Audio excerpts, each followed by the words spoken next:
We move on to an exclusive first look at a book everyone's talking about, the new book by journalist Bob Woodward.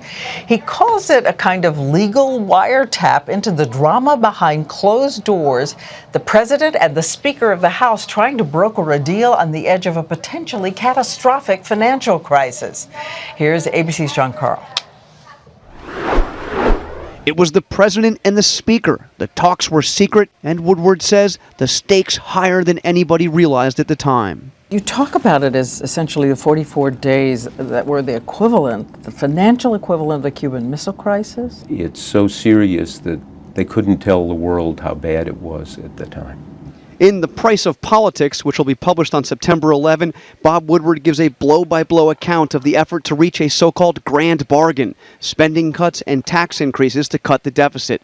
The deal was tantalizingly close, but broke down near the end when Woodward says the president asked Boehner to agree to more tax increases. For Boehner, that was a deal breaker.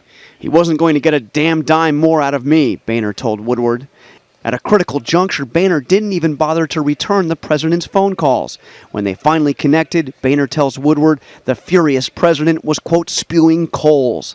The president acknowledged he was angry, but also tells Woodward he had, quote, some sympathy for Boehner because he just couldn't control extremists in the new Tea Party Congress. You see how crazy these people are. I understand him, the president said. To Woodward, the total breakdown of the talks reflected badly on everyone. It was increasingly clear that no one was running Washington. That was trouble for everyone, but especially for Obama. Woodward shows an almost complete lack of communications between Republicans and the White House.